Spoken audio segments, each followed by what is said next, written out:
Franklin.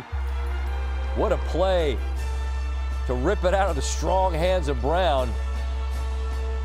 Colts on the other end of this emotional roller coaster. Nick Sirianni figuring we're going to need to get a stop here, fellas. And after Paris Campbell makes this grab inside the 5, you're going to need to get a stop inside the red zone. On 3rd and goal, Ryan sacked by Hassan Reddick. Reddick feels like he always makes big plays.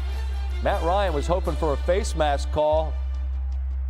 I think if any team is due to have somebody miss a face mask, it's the Eagles after what happened on Monday night with Goddard. Trailing by 6. Hurts all day. Winds up, looking deep. And that's PI, and pretty clear PI. Eagles get the ball in Colts territory. It's now 4th and 2. What else? Hurts up the middle. As we often say on this show, he can squat the house. Just count on his legs. 3rd down and goal. That is as clean an avenue into the end zone as you could ever imagine. That's incredible. How you gonna let that guy have that clean a look? Extra point gives the Eagles a 1-point lead.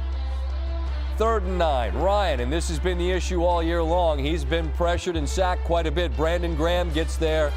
Loss of 7. 4th and 21. Ryan's flushed. It's desperation. Just chucks it to Deion Jackson. That'll do it.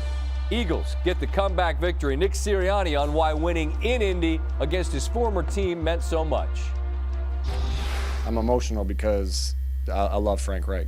I really do, and he's one of the best damn football coaches I've ever been around. So, yeah, I was hoping that him and I would be able to coach against each other in this game. But he's one of my biggest mentors. I got my dad, I got Larry Karras, and I got Frank Reich. And Frank's such a good football coach. And you don't want to know what I think of if he should be here or not, but.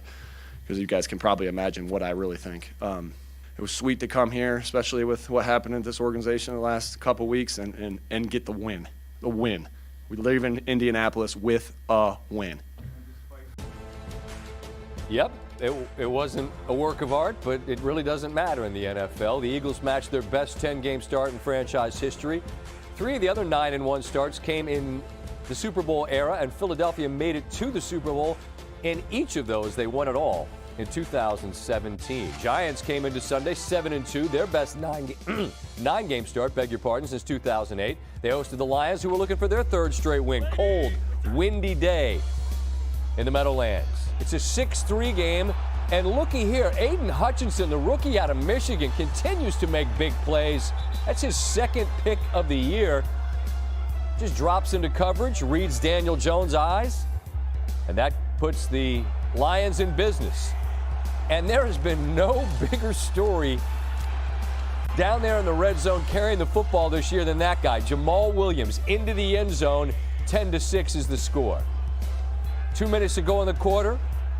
Jared Goff, Amon-Ra St. Brown, gain of 32. Lions on the move. Williams, 3 rushing touchdowns on the day. He leads the National Football League with 12 rushing touchdowns. Nobody, not no one, saw that coming when the season began. It's 24-12. Giants trying to come back. As we know, they've been really good in the 4th quarter this year. Jones with a completion. The ball's knocked loose. Guess who's on it? It's Hutchinson. Lions forced 3 turnovers in the game, didn't turn it over themselves. This time it's not Williams, but DeAndre Swift, and he says that'll do it. Y'all can go home now. Brian Dable on the Giants' 3rd loss of the year. Nothing looked good enough today. When you lose, it doesn't matter about yards, stats, any of that stuff. The only thing that matters is executing the way we need to execute. And just wasn't good enough today.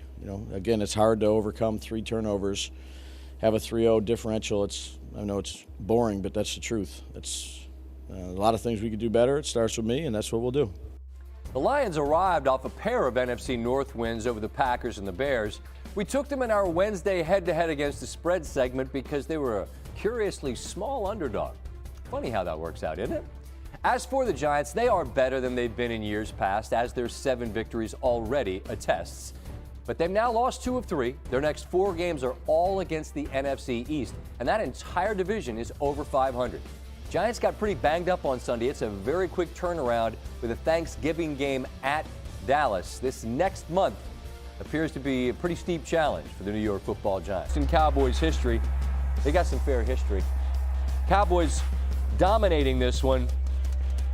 It's 30-3. It's 3rd and 19, and here comes Dante Fowler. The Cowboys had 7 sacks Sunday, the most in a game in more than a decade. It was 2008, if you're curious, against the Giants. Under 9 minutes to go in the 3rd, after they hit Noah Brown down there on the goal line, and they had to review, is it a catch, is it not a catch? It was a catch, and it's Elliott in the end zone again. So he got a couple, Pollard got a couple, and Dallas wins 40-3. A day to forget if you're the Vikings. Their worst home loss since 1963. The 2 blowout losses, which they've got, means they now have a negative point differential, which is incredible. It's the worst ever by an 8-2 team. The 3-7 Jaguars, incidentally, have a positive differential if you're interested in those types of things. For the first time in 40 games, Cousins did not throw a pass for a touchdown. Kevin O'Connell on what's being said about his team. We're an 8-2 football team. There's going to be a lot of narratives about our team that we can or can't control, or we really can't control. We know that.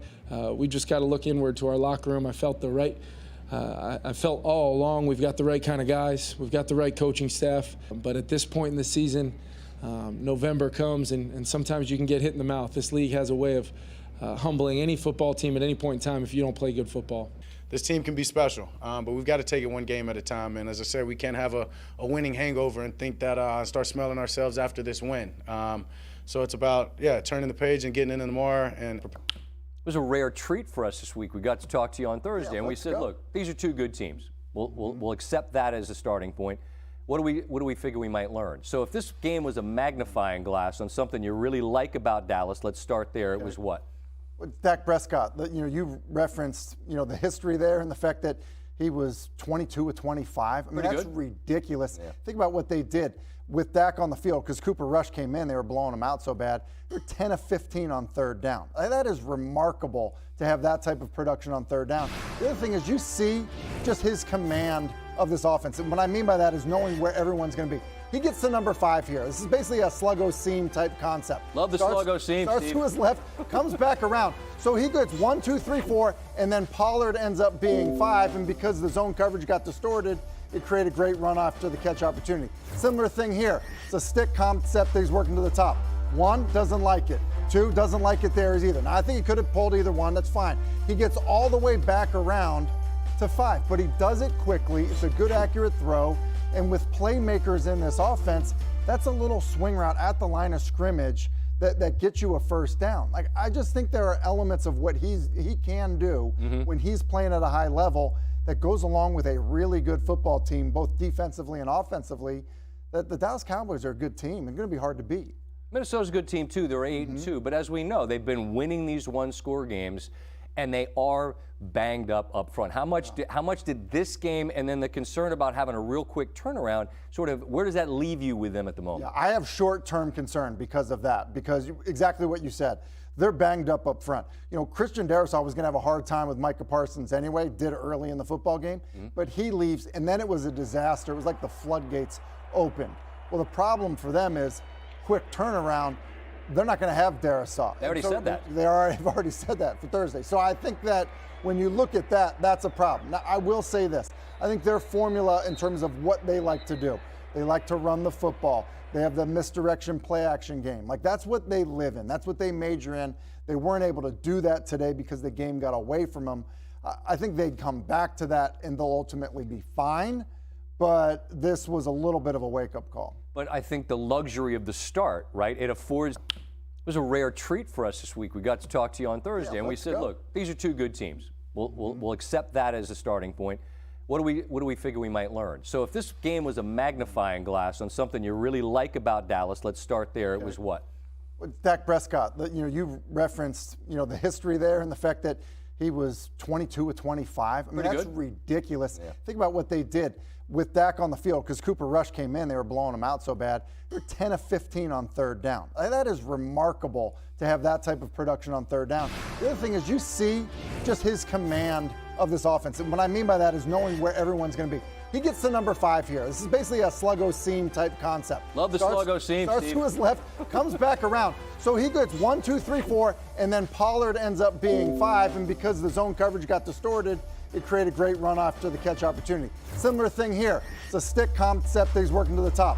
1, doesn't like it. 2, doesn't like it there either. Now, I think he could have pulled either one. That's fine. He gets all the way back around to 5, but he does it quickly. It's a